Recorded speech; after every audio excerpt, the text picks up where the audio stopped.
So you're a personal trainer and you're thinking, I can do better than this. I don't want to work for somebody else. So you want to start a business. Let's talk about it.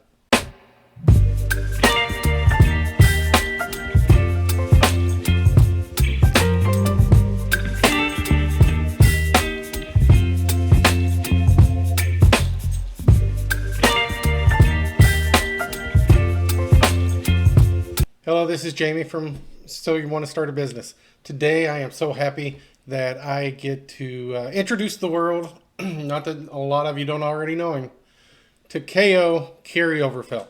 Kerry is the owner of Darkside Athletics in Bardstown, Kentucky, and wanted to get with him and let you know what everybody else already knows of what a great personality he is, how much caring he has for the people that he works for and that he's in business for, and just the part of how much he knows his stuff.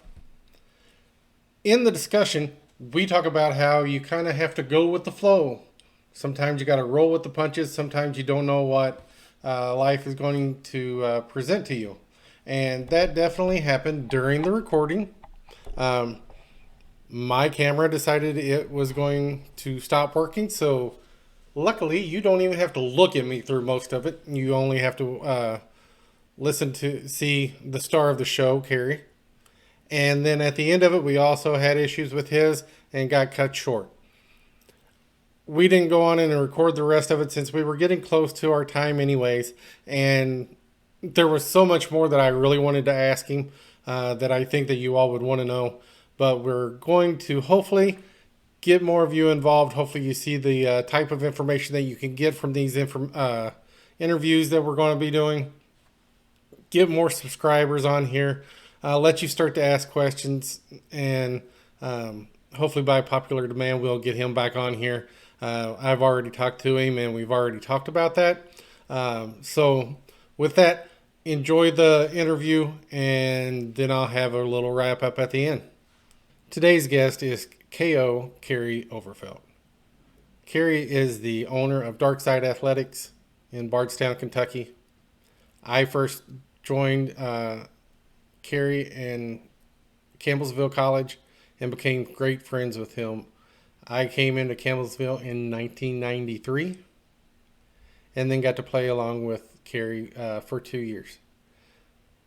After leaving Campbellsville, Kerry became prized participant in the Highland Games, and in 2013 he became the national champion. After that, he opened his gym, Darkside Athletics, and he will explain to you in the interview how that name came about, and has been working with athletes for a long time now.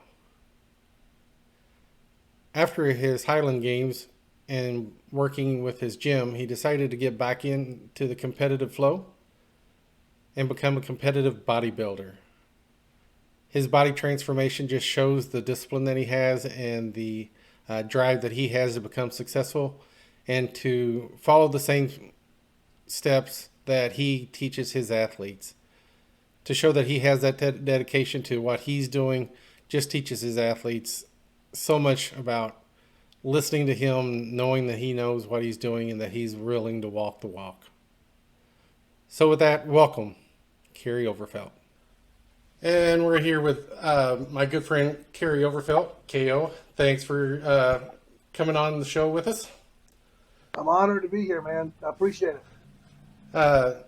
Definitely, you were one of the first ones that I wanted to contact because, we kind of talked some back and forth, as far as me starting my business and hopefully some of the stuff that I'll be able to do for you and just the part of the work that you do with your business. So I know that your business is one of that it doesn't necessarily or just benefit you, but it benefits so many other people and stuff like that.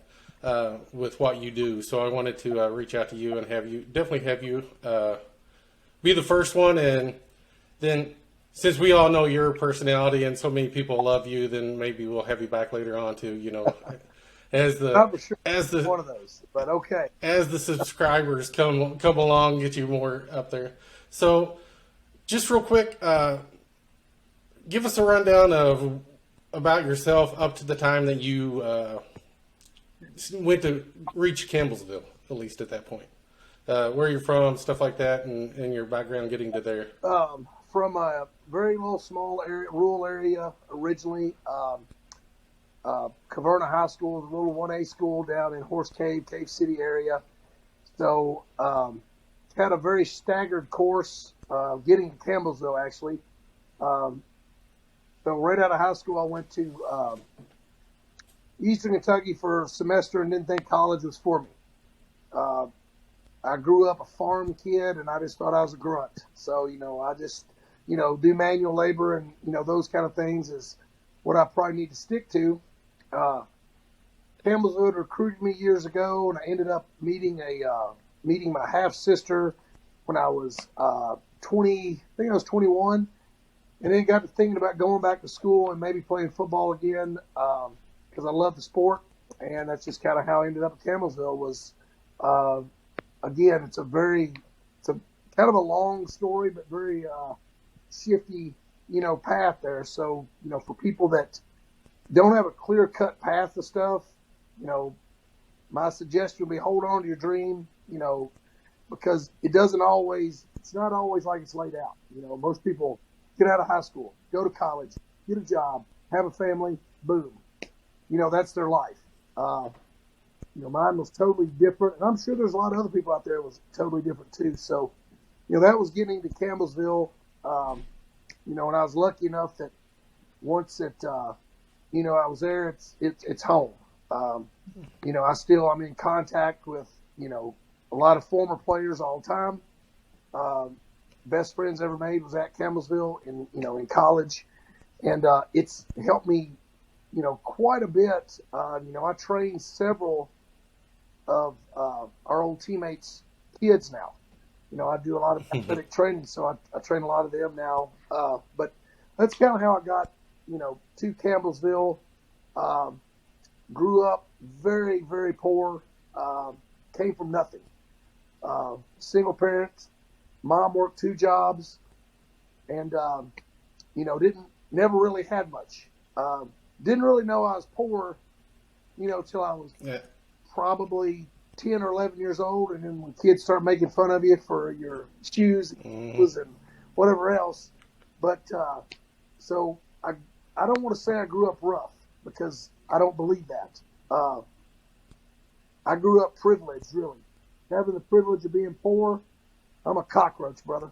Nothing holds me down. Nothing, it's easy. Life's pretty easy for me now, that I went through all that. So that was my, kind of my leading up path to getting to Campbellsville. And I think that I was in kind of the same way, growing up in Flemingsburg and, in Fleming County and stuff like that. I think it's a sign of good parenting. Yeah. Whenever they are so poor, but they don't let their kids know. They bring you up in a way that it's life, and you're so happy together, and you sit out there and you work your ass off and stuff like that.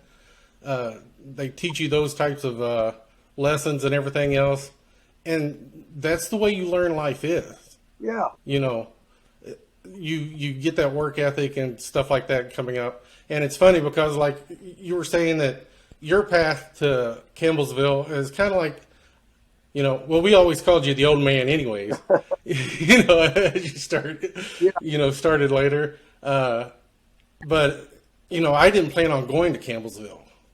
I originally was going to put in the introduction there, is I planned on going to Georgetown. I had always wanted to go to Georgetown because my sister had went to Georgetown. Oh, okay. And that was the year that Donnelly had left, and Coach Cronin was the assistant and was going to get there. And I was going to go to Georgetown if he had gotten the job where they had recruited me, and where they decided to go off to a different direction with Bush.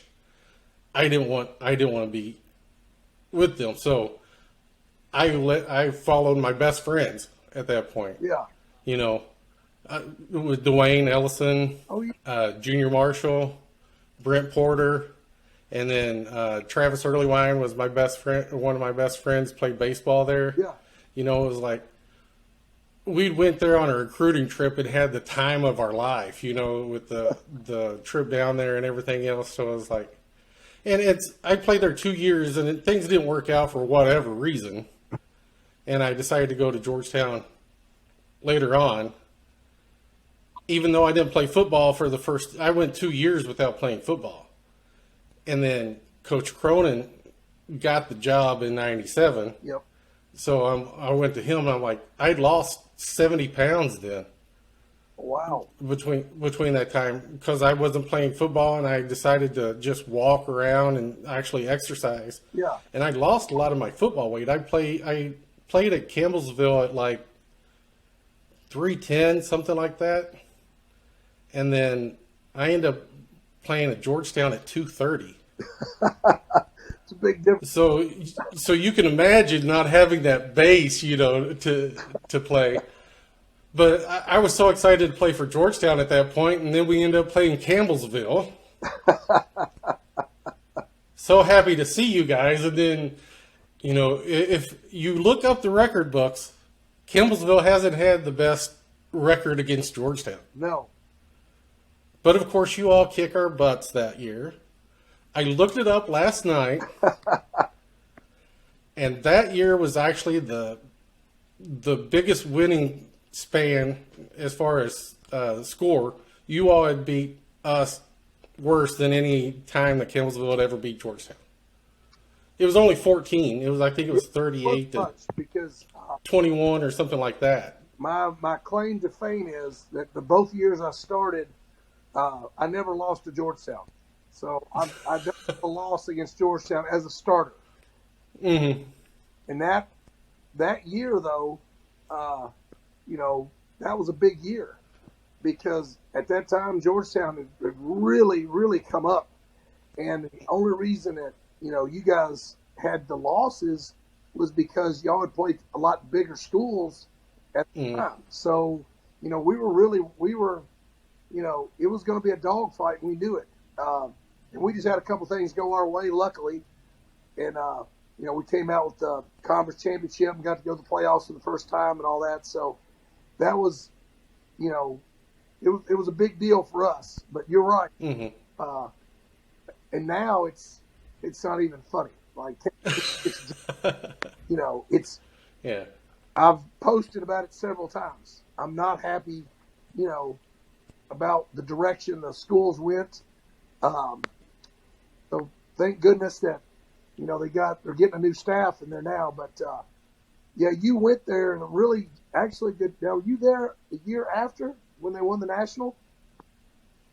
No, 97 was my last year. Last year, okay. Yeah. Because I think right after that they won a national championship, correct? Right in around 2000, 2001, yeah. All right, so it was a couple years after. Around that area, yeah. So, like you said, I'm an introvert anyways. And as you probably remember, if I sat there and drank or went to a party, everybody's like, what the hell are you doing here? You know, great part.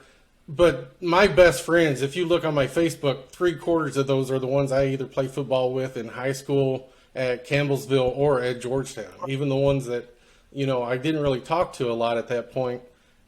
You still, just the fight that you have with each other, you know, the amount of work you put in with each other, you know, it's memorable for life. And going back on our time at Campbellsville, of course, football teams are always known for their leaders. And we had the privilege of playing under one of the biggest icons of Campbellsville with Coach Ron Finley. And if you look at people who have played under him and you look on their Facebook statuses and stuff like that, how much he touched all of our lives at that point, and so many of the stories that we could tell about Coach Finley. You know, like whenever I first started, he ended up having the surgery or something like that, and he went around in the damn golf cart. Golf cart, yeah. And he was running everybody over with the golf cart. That's the way he got your attention. It wasn't yelling at you. He'd hit you with the damn golf cart. Oh, yeah. and stuff like that. You know, so many things. What did he teach you, especially in kind of going into business, that part of mentality of, you know, always being, you know, if you're early, you're on time. If you're early, if you're,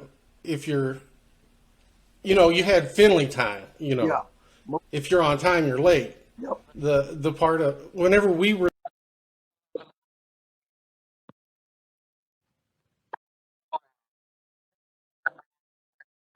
people do. Did I? What did that teach you as far as at that time and then going on? Well, so um, you know, Coach Finley was a huge part of who I am now. Um, I always say that. I always say that. You still there, Jamie? Yeah, my camera is going on, but go ahead. It's still All recording. right, so cool. So I always say Coach Finley was he was much more a father figure to me than he was a football coach. And we all say this. So in about 2 weeks, we have what we call the Ron Finley the weekend, and it's there's about 6 or 7 of us that all play for it. And we take a trip together, and we've been doing it for several years now, and we'll bring up the old man, and we talk about that, and every one of us agree with the same thing: is it wasn't X's and O's and football strategy and all that stuff we learned from him.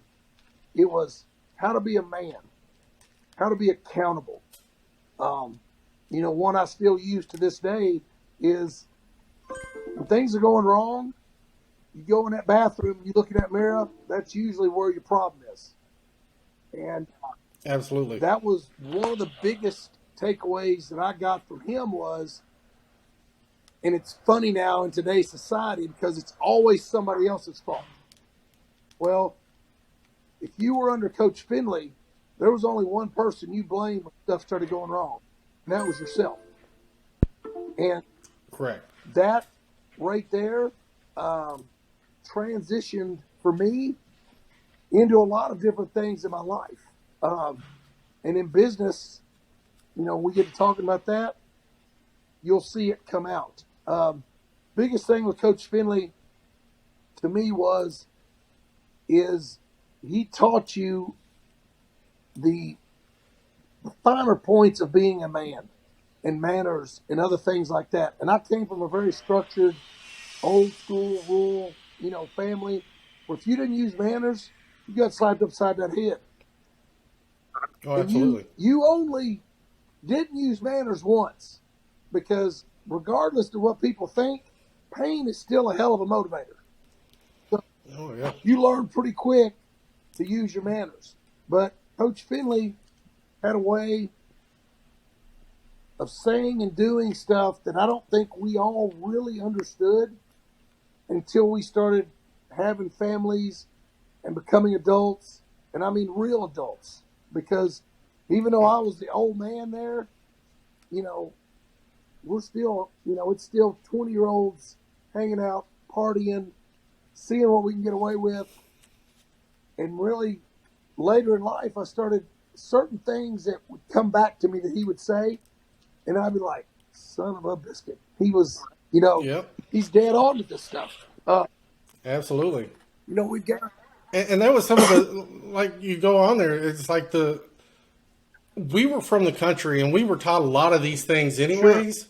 Like the part of you don't wear your hat in a building. Right.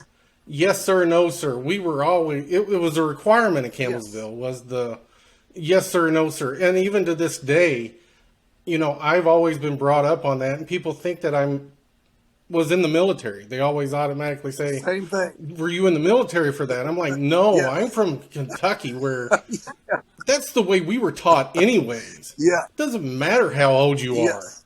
are. You were brought that way or you got smacked. That's exactly right.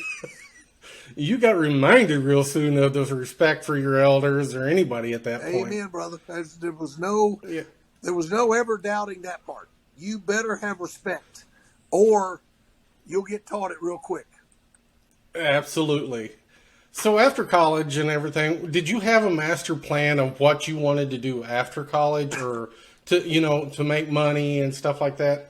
So again, you know, I'm hoping if people listen to this, the biggest thing they get from this is that there's no set plan. Um, your biggest plans that you think is going to happen may not, and if they don't, that's okay. So I was going to teach and coach, like most of us that went to Campbellsville do. I got my teaching degree. I got a job, pretty quick out of school. First year, I didn't have much. Second year, I got an opportunity here where I'm at in Bardstown for Bethlehem High School, which is a Catholic school. They had just started a football program. They'd only had a football program here just a little bit, a couple years, I think, before I came on board. And I got the job because one of our former players was teaching here and was going to leave and coaching. And he put a good word in for me.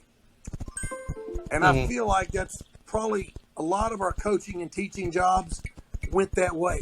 Because if you notice, a lot of our alumni and football players all teach and all coach. We've got tons of coaches. Right here in town, we've got Phil Stockdale is the head coach at Nelson County. Yep. I run all of Phil's performance training over there, and he knew that I was here, and that was one of the reasons he took the job, because he knew I could help him with the strength and conditioning part. So after I got done, the plan was, hey, I'm going to teach and I'll coach. And I got a job here in Bardstown, and after 2 years, something happened. Now, after football was over, I needed something to do. And I'm from Glasgow, around Glasgow, Kentucky, and they have what they call Scottish Highland Games. If you don't know what they are, you can look them up, or if you've ever seen the guys in kilts throwing telephone poles, that's what I did. Now, there's 7 events to it, and they contest them all over the United States. And I'd gotten to a point where I started that right after college. So in '98, I started traveling all over the South doing games as an amateur. So didn't really think much about this, and I got really addicted to it because it was giving me an outlet of competition that I didn't have because I didn't have football anymore.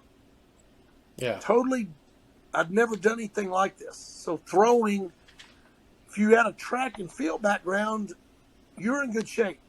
I didn't have any background of that. So I had to learn everything on the fly. But luckily enough, I had enough strength and enough athletic ability that I was pretty decent, but not by no means, oh, this guy's going to be great or this guy will be a pro. No. But I worked. And again, like you just said a minute ago, when you grew up on a farm, you didn't know that you were grinding every day. You just thought that was life. That was just what we did. Oh, yeah.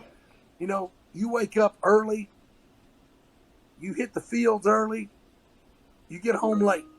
That's what you did. That's the way life worked. So there was no, I can't do it. No, there was no. You figure out a way to do it. I don't feel good today. I don't think I'll work. No.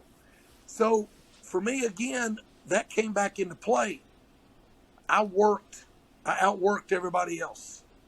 And that's where it kind of all comes to a head here. So 2 years out of teaching, I had an opportunity to turn professional. And I knew I was going to turn pro eventually. And I had asked the administration, hey, there's going to be some Fridays I need off to. Now, at the time, I'm still coaching football. So, it was going to be more spring and summer. not so much fall. And, the summer's fine because you were off anyways. But there was going to be some dates I needed off. And they weren't good with that. I said, well, all right then. Now, this is crazy. This is where, most people be like, what are you, a dumbass? I quit my teaching job. I took a job at a local gym working the front desk. Made a little less money, but I knew I was free. Now, I still kept coaching, so I was still coaching football at the same place, just changed jobs. I'd went to school, forever how long to be a teacher, and I just up and quit it because I had a faith in myself that this was going to be something that I was going to, do.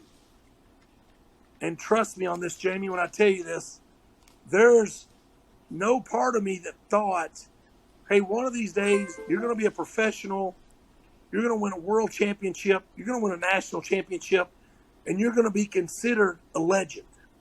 Never, ever, ever, ever did that cross my mind. I just wanted to make a little money. I thought, hey, I can throw this stuff on the weekends, have a good time doing it, and get paid. Oh, I'm in. And yeah, and that's where your discipline and your work ethic kind of kicks in, anyways. Yes. And the good things come in behind. Now, what's crazy about this is that Coach Finley was very well versed in Scottish Highland Games, and when he found out, when he found out I was doing this, he was super excited and wanted to know all about it. It was very funny because I didn't know he knew anything about this. I didn't either. But yeah, we had several talks about it. Doing it.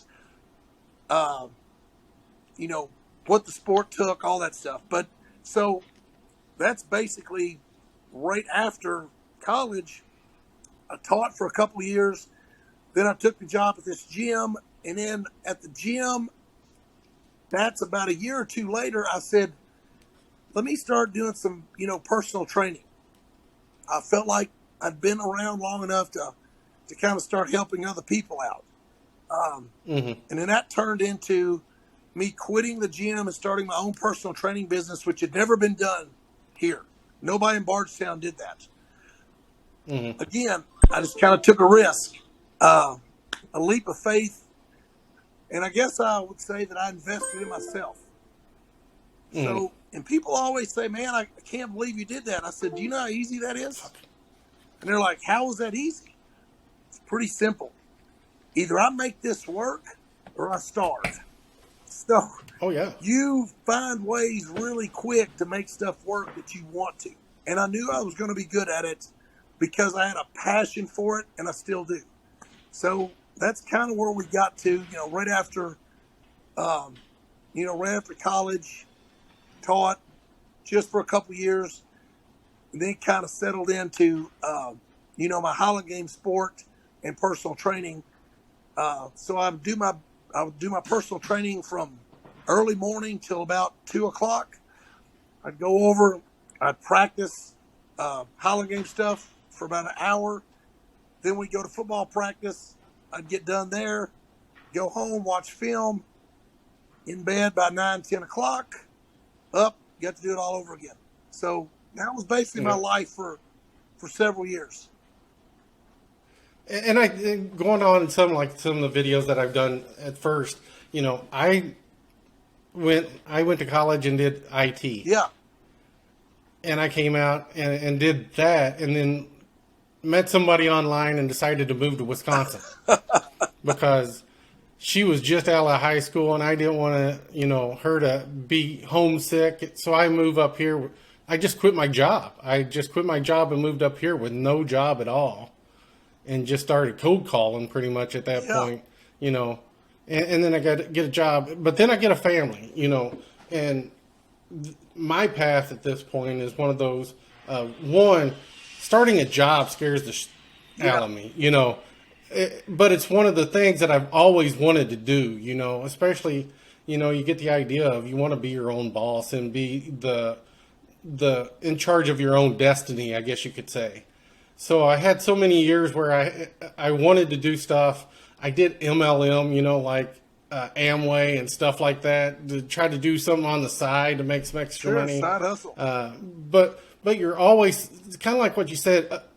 I was always scared of always wanting to have not having that paycheck and that in the background as something you could depend on, especially with kids and stuff like that. And to be able to take the leap, kind of like Steve Harvey always says, of you got to take a leap at some point. Right. So that's one of the things now is my kids are 15 and 18. Wow. And they found girls.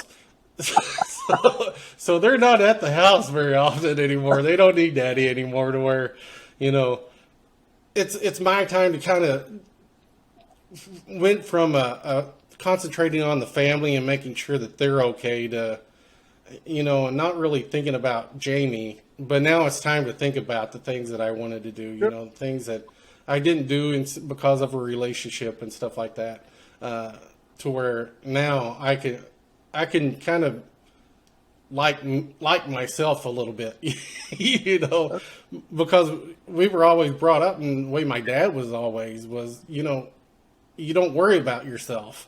You worry about your family and everything else. And I think that's part of the way that I was really raised at that point, and my mentality and stuff.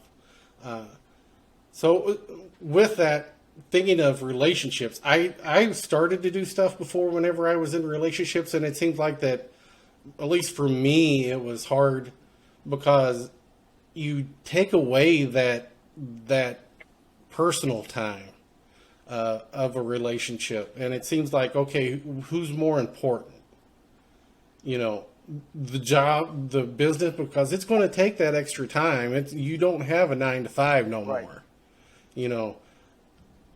I know that with you and Mel at that point, where you both seem to have the same goals, the same work ethic, the same discipline and stuff. How much has that helped you as far as, especially now, we've seen in your YouTube videos of the day in the life of a bodybuilder, running a gym and stuff like that. You get to see that you don't have a constant schedule that much anymore. You have to be able to adjust and stuff like that. How is it that, she has her clients too, and you have yours, to be able to balance that part of getting your all schedules together and still being able to have that type of relationship that, us as brought up as Christians and stuff like that, of being able to have that quality time together, to have that type of connection. So I'll have to go back a little bit, Jamie, because I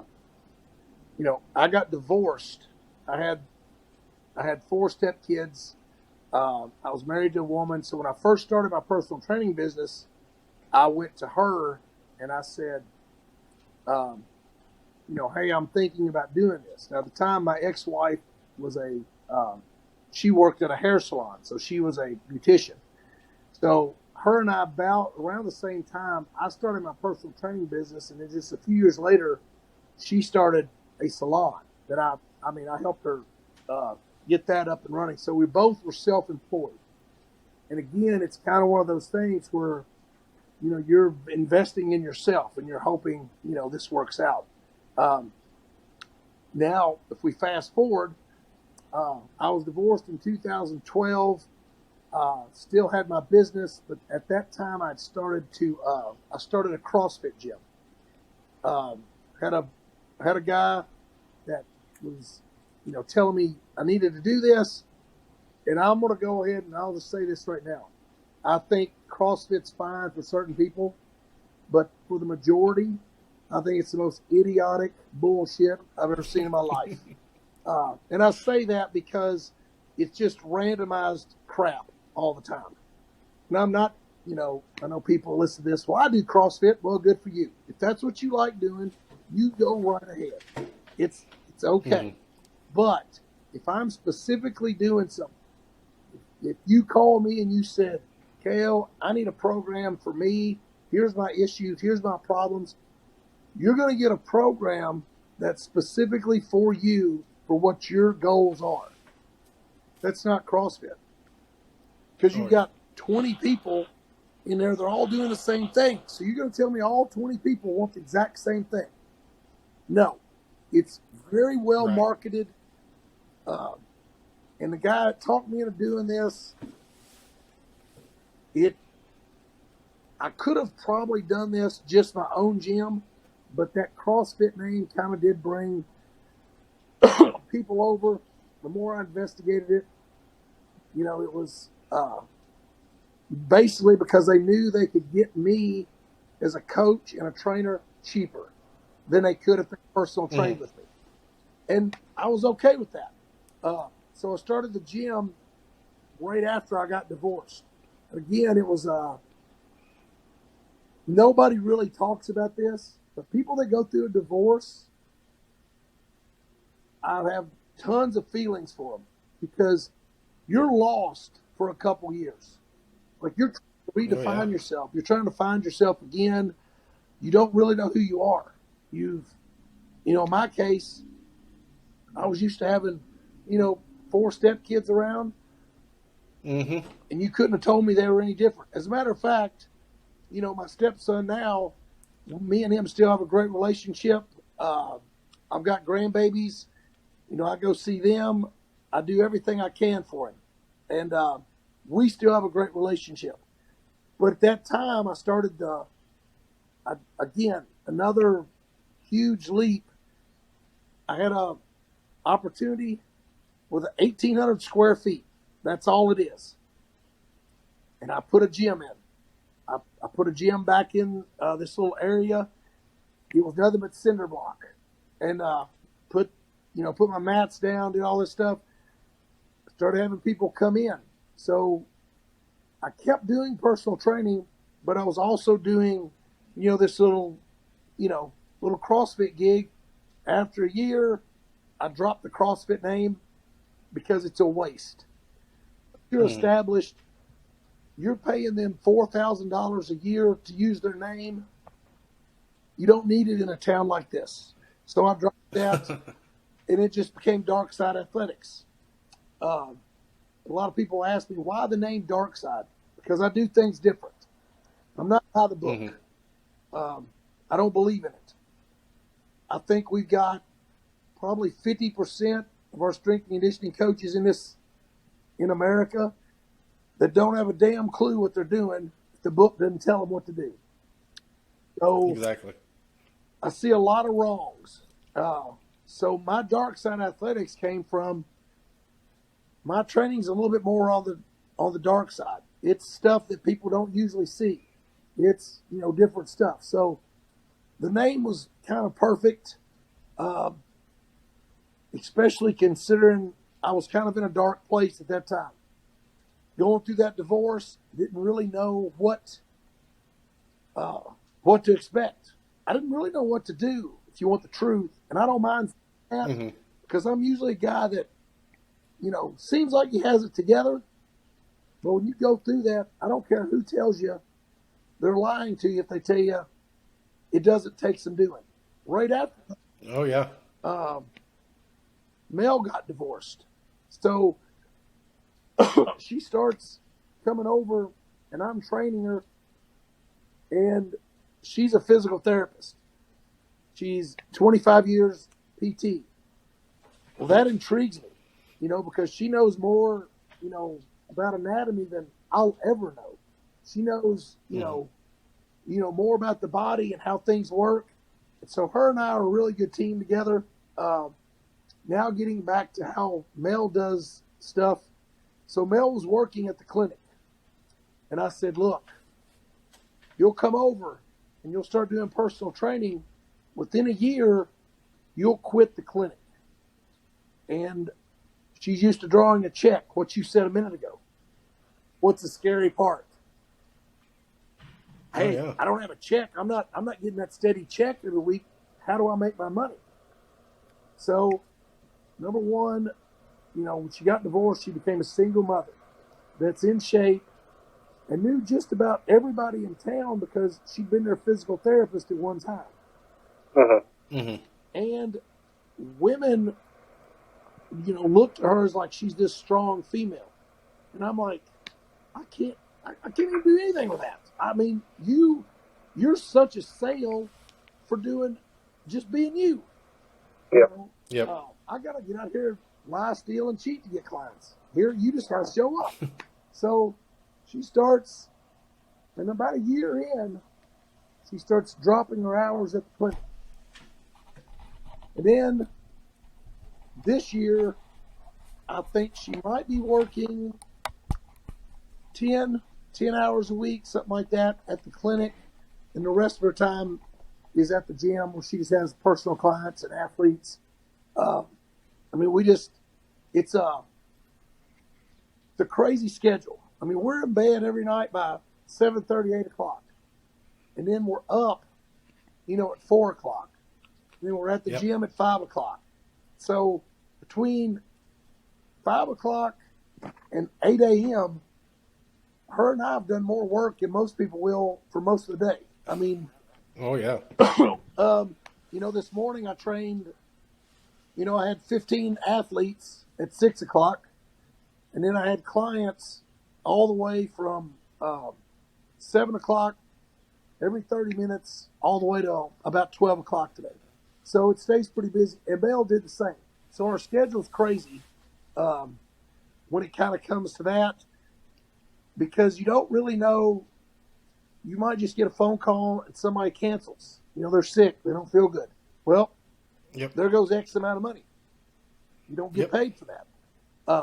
We have a cancellation policy, to where if somebody just doesn't show up, then they get charged. But that just doesn't really happen. I mean, most people, let us know, what's going on and stuff. But it's Mel and I are both from rural areas. So when I go see her family, when we go down and do stuff, I love it because it's almost like my family.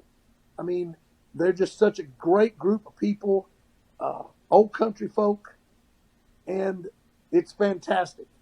And, I know a lot of people that come from the city, and I really feel bad for them because you and I grew up in that old country way.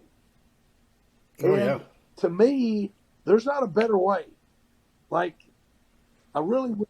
The values are there. Oh man, it's so many values that are missing in society today Exactly. that cause it to go to crap are the ones that we learn growing up. exactly.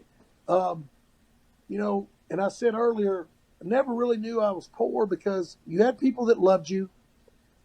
You had people that cared about you enough to slap you upside the head if you didn't use manners, because they knew if you and I go out into the world and we're a yes sir, no sir, yes ma'am, no ma'am, thank you, please, you get a lot farther in life than you do if you're like, yeah bro, what bro, what, drives me nuts. As a matter And the amount of respect that you pay for each Exactly. other. That's my big thing that I've tried to teach my kids is and it's always been a thing that's kind of been hard for me to be around people, and that's why I guess I don't like to be around people a lot of times sometimes, is because the amount of respect. I was brought up that you show respect to the person and you let them kind of decide whether they deserve any more of it or most not. Most definitely. But it's something that you got to earn, to where if I try to work my butt off for you to spend my time to do stuff for you, and then you don't show any respect towards me, it's just like you think you deserve it. Yeah. Then that's whenever it kind of chips my ass, I guess you could say, at that point. And that person no longer really, I don't respect that person, Well, it's, I always tell everybody that my greatest asset is I accept people for who they are. But what you just said, if somebody's an asshole, they're an asshole. There's no, I I don't have time for people that I feel like are disrespectful. So with my kids, especially my males, every one of them, if I ask them a question, it better be a yes sir or no sir. And Oh yeah. I tell them coming in. Or not, I find some medieval shit for them to do. Man, I wish I'd have said yes sir to him. But I do that as a mental thing. If you remember Oh yeah. simple manners while you're around, while Absolutely. you're doing stuff, getting tired, how are you going to remember that play that you've got to run once you get to eat? Mm-hmm. So mine's more of a mental thing that I make sure they know. The other thing is, if one of my gym people come up and they're talking to my athletes, if they don't show them respect, it's a Oh yeah. long ass day. I'm gonna tell you, Oh, it's a absolutely. long day, because you know, in this evil, demented, degenerate mind of mine, I will come up with some stuff that'll make you never forget to not be disrespectful to any adult again. And again, go Oh, back to absolutely. exactly what you just said. You know, it should be a way of life. It's lost its Absolutely. values. It's definitely lost its footing in the last 10, 15 years for sure. So, going and I like the idea because I wanted to bring this up, and I think that it's a lot of people kind of fight with it. You first started a job to train, Yep. to where you're getting paid to train. It's something you enjoy doing, the part of training. Now you transition into a business owner. You know, you always end up hearing like somebody makes cupcakes and somebody tastes them like, oh, those are the best cupcakes ever. You should start a business. And then they fail because they're a baker. They're not a business owner, they're a Yep. baker acting as a business owner.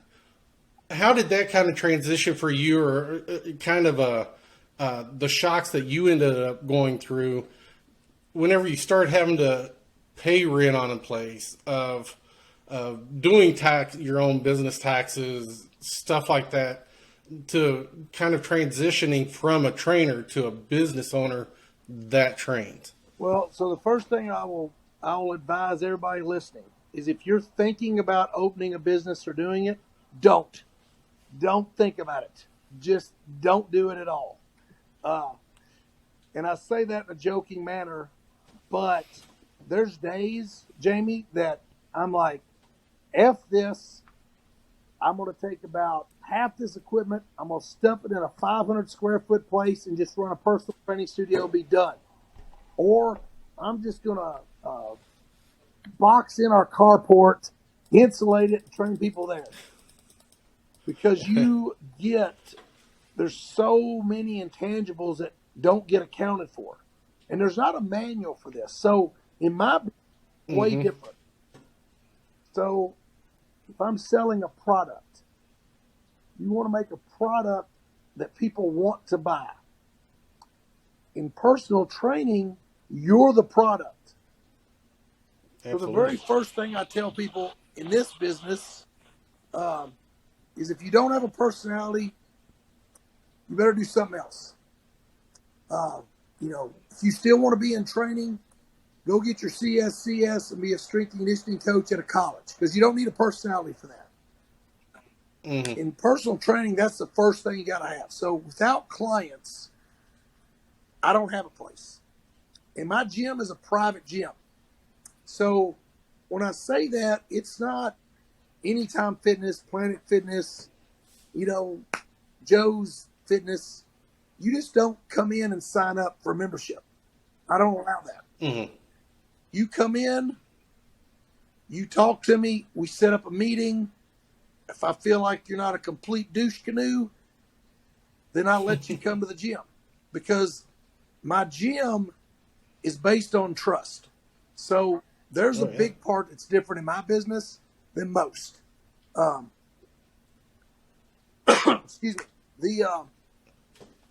The other part is, opening a business. There's 5,000 loopholes that you have to jump through. Exactly. that I didn't know, did not really know about this until, actually started, business, opened this thing up and did it. And hang Hmm. on just a second, Jamie. I just got to get my phone charging. Sure. So that was a big one for me. All the permits. And I always say this about myself. I'm a really, really shitty business owner. I am. I'm Uh-huh. terrible. But I'm a hell of a people person. So my business deals in people. And I come off as a little, with my athletes' parents, I come off as I'm pretty harsh. I tell them up front the truth. And they love it. That's, Hmm. and the harder I am on my kids, the more they love me. And I'm really lucky that I've Oh, got a yeah. great group of kids. But if these kids didn't want to be better, they wouldn't train with me. And I've got a lot of kids in Right. this town that don't train with me because they can't hack it. I want your best. So being a business owner in that regard is going back to what I said about selling the product. If you're not putting out a good product, then you're probably not going to have a good business. And being a business owner, like you said earlier, I'm a baker. I'm not a business owner. That was me. I'm a personal trainer. I'm not a business owner. I'm a coach. I'm not a business owner. So the way that a few of the things that I looked at was, all right, I'm a bottom dollar kind of guy. I need low overhead. So I Hmm. found a building that looks like it's probably going to fall down on a good wind. Luckily, it hasn't in 6 years, but the rent's low. You got to have a vision. If you're going to own a business and start one, you better have a vision of the start, of the middle, of the finish. So our gym started out as, A. Then we transitioned to where we're in the B mode. Now we're more in the C mode to where we're more like, this is probably what I wanted the whole time. But Hmm. so any business I think has to evolve, especially in the fitness industry. Um, the fitness industry it's very fickle. It's case in point. You probably never see any of my videos of my kids doing anything like just squats, just deadlifts, just bench press, just cleans. You know why? That's boring. Oh, Parents yeah. don't want to see that. They want to see them doing something where they're in a band, or they're doing something that looks like it might be speed training or those kind of things. So I don't ever really show what we really do, because if it's not sexy, it won't sell. So Yeah. it's got to look like it's trendy and new when it's really just the same old stuff. So in my business, uh, you've got to know your audience is the biggest part. Hmm. Um, just like you made the point about the baker, probably the best baker in the world, probably at the best. Maybe you should have gotten somebody to manage your business, and you just keep with the baking. That might Right. have worked. On the other side of it is, you better have a good accountant. Find a good accountant. That's the next question that I was kind of going as far as if going into that, you know, and that's part of the reason why I kind of created the channel and wanted to do this is whenever I started to go into business and kind of looking at what I wanted to do, you start to see all of these things that you have to register. Like I was going to do credit repair because like hell, everybody has crappy credit. Right. But the state of Wisconsin, you have to get bonded. You have to get registered as a thing. You can't hardly even get a merchant account because it's considered high risk. Wow. You know, you got to get this license. Now, luckily, that the reason if you saw my thing for state of Kentucky, the state of Kentucky doesn't require that. So I hope you enjoyed watching the interview with Kerry, and hopefully you were able to get some information from that. As far as a business owner, and as far as the services and stuff that Kerry provides, anyways. We hope to kind of get into that more as far as the programs that he provides to athletic teams.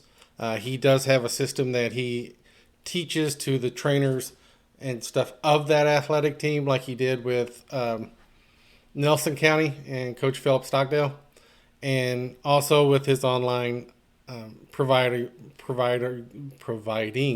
for you to be able to go on there and get a good personalized athletic program for you to get reach your goals, and know that he's going to be there to listen to you and be able to change that program for you for whatever your needs are, and so that you can meet your goals. So with that, please make sure that you like and subscribe this video so that we can get more people on here.